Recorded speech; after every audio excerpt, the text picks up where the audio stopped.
Cillian Murphy ha vuelto.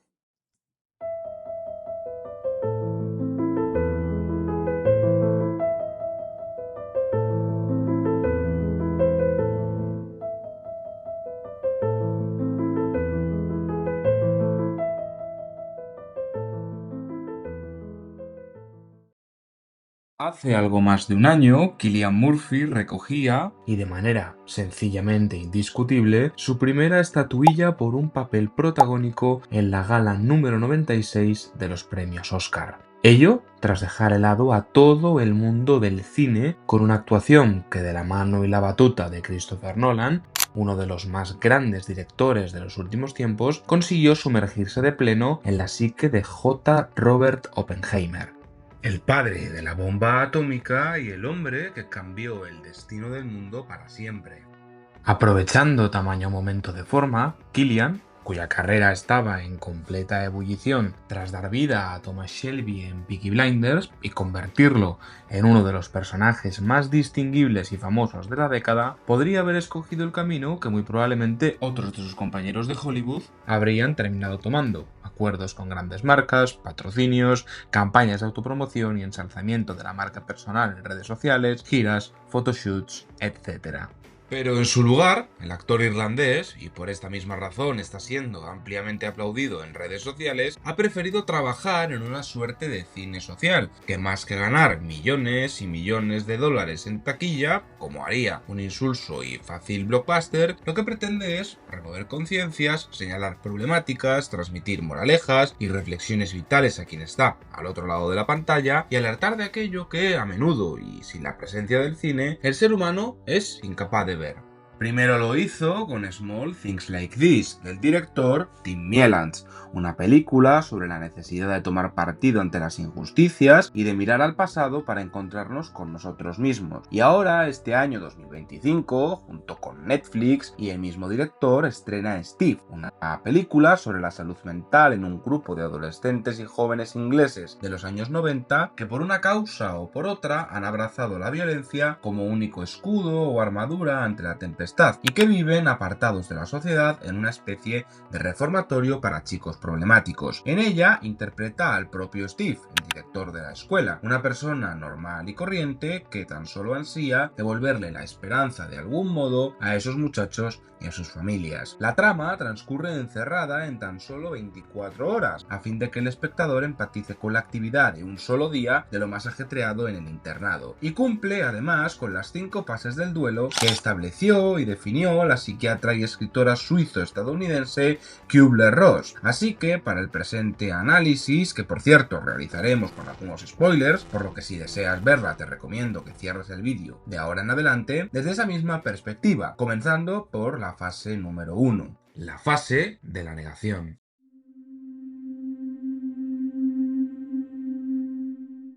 El filme, muy inteligentemente, apuesta por un comienzo in media res. Vemos a Steve conduciendo, dirigiéndose ya al internado, pero sin saber absolutamente nada sobre él. Desconocemos, en pocas palabras, cualquier dato o apunte relevante sobre su vida. Si está, por ejemplo, casado, si tiene hijos, en qué tipo de casa vive, cuáles son sus problemas, sus aficiones o su día a día fuera del colegio. Desaliñado, despeinado y con una barba prominente, Steve parece ser alguien que carga con más sufrimiento del que en realidad se nos está contando. Pero al no desvelarnos nada de esto, y esta es una de las mejores decisiones que toma el director, es la propia figura de Steve la que actúa como auténtico engranaje de la historia o trama subyacente. La película también gira en torno al gran misterio que supone su protagonista, que ha llevado o impulsado, en pocas palabras, a una persona como él a dedicar su vida a ayudar a los demás. ¿Es quizá la melancolía, un intento de redención? No lo sabemos y tampoco la película se centra demasiado en explicárnoslo, al menos no por ahora. Asimismo, se nos descubre un elemento clave: la grabadora de audio del propio director, en la que va dejándose notas de audio a sí mismo, en las que se recuerda las cosas que tiene que hacer en el día. Aquí, en el mismo Steve, y ya en los primeros fotogramas de la película, es donde atisbamos el dolor y el sufrimiento de quien no quiere dejar ir, de quien quien se niega a aceptar que los muchachos a su cargo no tienen solución, creyendo que debe haber algo, cine, música, gastronomía, ciencia, algún deporte, que reconduzca sus vidas y les permita escapar del infierno en el que poco a poco se van adentrando, el infierno de la soledad, hasta el punto en el que Steve, por una mezcla de bondad y convicción, se obsesiona para tratar de darle una mejor vida a esos jóvenes, aunque sea a costa de estropear la suya y de sacrificarse hasta la hartura. Instantes después conocemos a Shai, el chico que además da nombre a la novela de Max Porter en la que se basa la película. Steve lo encuentra bailando en los jardines colindantes al centro, fumando lo que parece ser marihuana y bailando de una forma obscena y aparentemente desvergonzada, con un Walkman en el que escucha música que, según le dice Steve, no es lo mejor para él en estos momentos. Pareciera que a Steve nada de esto le parece o le resulta extraño. Es un día normal, un día más en el internado, hasta que Shai le recuerda un dato de lo más importante. Hoy también es el día en el que un equipo de periodistas grabarán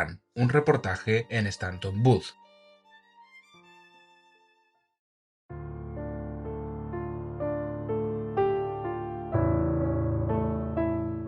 La acción se traslada con mucha celeridad a la escuela, donde Steve, que en el inicio de la película habíamos visto consumir pastillas para la ansiedad o alguna clase de medicamento calmante, se ve obligado a poner a prueba los límites de su propio estrés, con los periodistas, que empiezan a desobedecer las indicaciones del director y grabar aquello que no deben o para lo que no tienen permiso, y con los alumnos, deteniendo una pelea entre dos chicos que, al contrario que Shai, externalizan su frustración de un modo más prototípico y visible, en forma de odio, violencia verbal y sobre todo agresiones físicas. Aquí es cuando la película comienza a introducir, a través de una fotografía sucia, realista y en cierto modo molesta, y aprovechando algunos fragmentos del documental que están grabando los propios reporteros, a algunos de los personajes secundarios, que aunque todos interesantes y con historias muy crudas, valiosas y relevantes, no voy a tomar como objetos de este análisis, porque nos iríamos de tiempo y porque la película tampoco les confiere mayor importancia. Son secundarios en el sentido más estricto de la palabra. La cinta entiende desde el primer momento que esta es una batalla que deben librar en exclusiva Steve y Shai. Mientras tanto, en medio del caos en el que se ha convertido hoy Stanton Booth, Shai sube a su habitación para llamar a su madre, como parece una costumbre en él. Y aquí es donde nos topamos con una de las escenas más catárticas, crudas y tristes de toda la película. Normalmente, para conseguir tal efecto en el cine, se necesitan minutos y minutos de metraje que permitan construir una relación factible espectador-historia o espectador-personaje. Pero aquí, habiendo presentado los primeros instantes y de una manera tan elegante, sofisticada y sutil a Shai, interpretado de manera magistral por un enorme Jai Licurgo, pocos destellos de oscuridad hacen falta para rompernos el corazón en mil pedazos. Shai, pese a sus evidentes problemáticas comunicativas y errores del pasado, como cuando hace no muchas llamadas amenazó a su propia madre, pareciera estarse esforzando de verdad al máximo por encauzar su vida y volver a tomar las riendas de esta. Su madre, sin embargo, en un tono frío, fruto del hartazgo y la frustración límites a las que su propio hijo le ha conducido, decide abandonarlo a su propia suerte y le dice que no volverán a hablar ni a ser parte de la vida del otro mientras su hijo siga siendo la persona terrible, cruel y violenta que es ahora. No sé si por inspiración de la dirección o por simple casualidad, esta escena me recordó mucho al final de Call Me By Your Name de Guadagnino, cuando Timothée Chalamet debe acometer un trabajo actoral similar, transmitir todo el sentimiento, la tristeza y el dolor siendo el único personaje presente en pantalla. A veces en el cine lo que más duele es precisamente lo que es invisible, lo que se sobreentiende, lo que está completamente fuera del encuadre. No hace falta ver, en definitiva, el rostro de la madre de Shai. Basta con ver la mirada perdida de su hijo, escuchar la voz rota y quebrada al otro lado de la línea telefónica para darnos cuenta de que pese a que es una decisión de lo más dolorosa, es una premeditada e irreversible. Pero esto no queda aquí, ni muchísimo menos. La catarsis de este segundo mini acto de la película, el de la ira, culmina en una escena casi consecutiva de un poder simbólico y emocional también mayúsculo, cuando Steve y la subdirectora del internado reciben a dos autoridades municipales que, pese a sus promesas vacías de hace unos cuantos meses, han tomado la decisión unánime de vender los terrenos de Stanton Booth, marcando como fecha definitiva para el desalojo del colegio el mes de diciembre. Esta cruel noticia para un Steve que, aunque cree firmemente en la labor social que realiza a diario y que aún tiene fe en la recuperación de sus muchachos, es un jarro de agua fría que aparece precisamente en el peor momento posible. Esto lleva a Steve a darse cuenta de la realidad. Hay almas descarriadas que no tienen ni tendrán oportunidad para redimirse nunca, pero por el momento se niega a aceptarlo, a ver la realidad delante de sus ojos, canalizando ese odio en forma de amenaza de muerte al político, a Julian, en la que es una de las mejores escenas de toda la película. ¿Cómo? Que te calles de una Steve, vez. no te pongas así. Sabíamos que este día iba a llegar. Que Sabíamos cierres que la llegaría. boca, deja de hablar, que te calles ya. O salto por encima de la mesa y te estrangulo con mis propias vamos manos. a tranquilizar. ¿Qué te parece eso, Julian?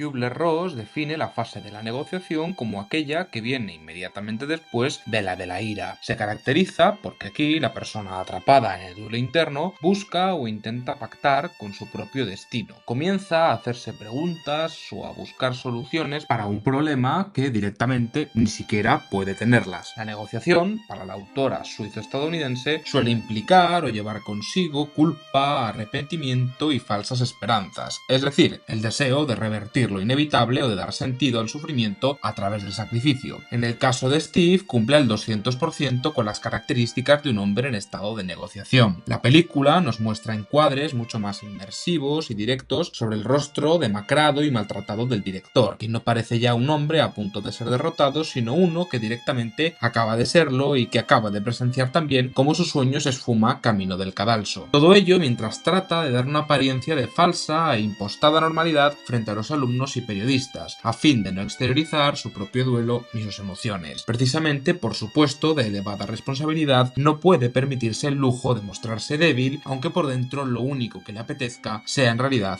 rendirse. La película, que ni muchísimo menos es perfecta, y eso la hace también tremendamente humana, entra aquí en una fase algo más ligera, lenta, casi anestesiada y sin tanta carga sentimental, con algunas escenas llamativas, como cuando los alumnos del colegio cargan contra un diputado nacional que también tenía programada una visita para ese día, o cuando Shai comienza a mostrarse mucho más solitario, negándose, por ejemplo, a contarle lo del abandono de su madre a la psicóloga del centro. Poco a poco la película va acercándose al clímax y a la conclusión, donde las historias de Shai y Steve, aunque parezca paradójico, terminan prácticamente entrelazándose.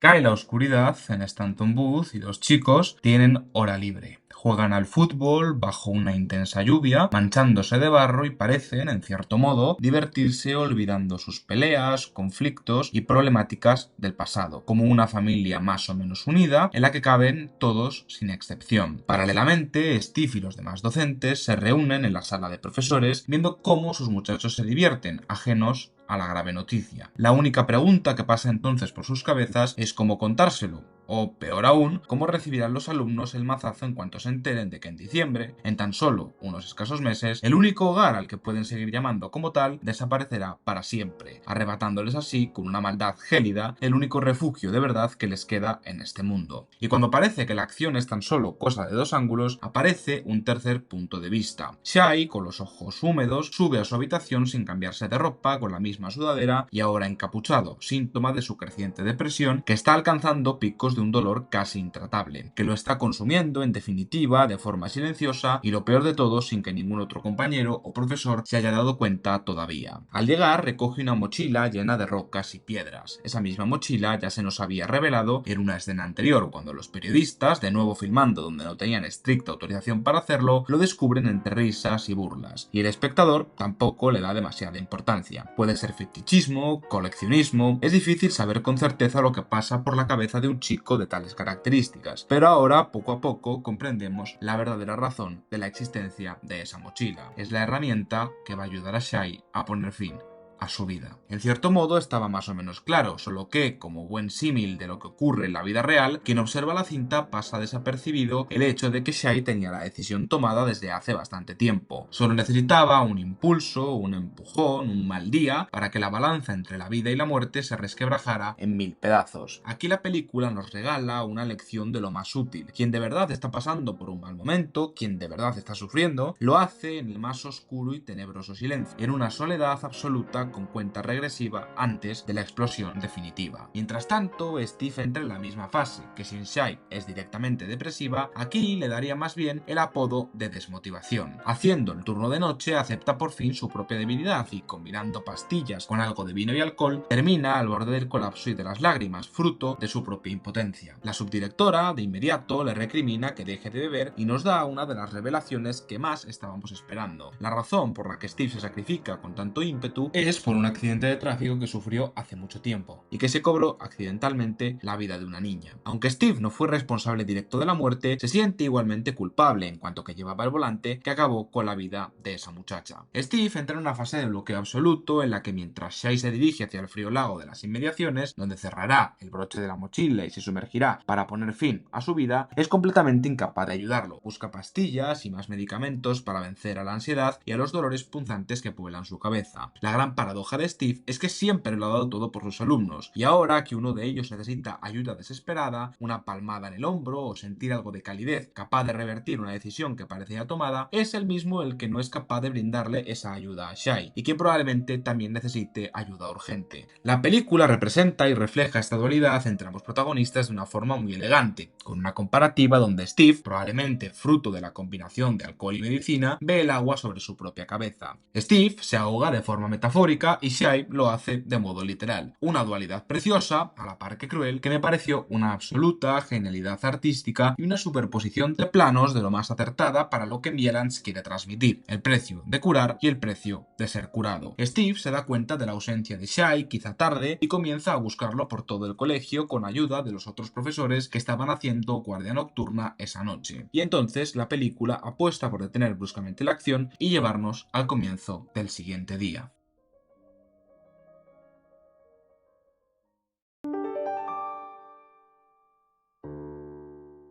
Steve regresa a casa embarrado y saluda a su mujer y a sus hijas antes de que marchen al colegio. Porque sí, tiene mujer e hijas, lo cual lo hace todo todavía más injusto y mohíno. Está sacrificando la propia infancia de sus pequeñas y su vida junto a su esposa para tratar de hacer un bien por los demás, que encima está mal pagado, mal visto, poco recompensado, todo para que le cierren el colegio. El flashback viene enseguida. Shai, incapaz de dar el salto definitivo, regresa a las instalaciones Stanton Wood, donde se cruza con todos sus compañeros a los que ha despertado el jaleo de los profesores que estaban buscándole. Y todos se abalanzan sobre él, sin excepciones. Momentos después, el abrazo más sentido es con Steve, que respira algo más tranquilo. Creo que aquí el mensaje de la película es más bien claro, aunque implícito, porque tampoco el filme deja la moraleja estrictamente clara. La aceptación, en la escala y medición de Kübler-Ross, no significa que los problemas se evaporen, que los traumas desaparezcan de un plumazo o que el dolor pase a ser felicidad de la noche a la mañana. Más bien, en pocas palabras, consiste en aceptar que todo eso está ahí y empezar a convivir con ello, como quien atraviesa una puerta que es más sencilla de lo que en realidad parece, o como quien deja que el mar erosione sus cicatrices. Supongo que en algún momento pondremos a esta película a la altura que se merece, pese a sus imperfecciones, y entenderemos y comenzaremos como sociedad a aplicar la magnitud del mensaje que transmite. Sin más, me despido, muchas gracias por llegar hasta aquí y nos vemos en algún otro análisis.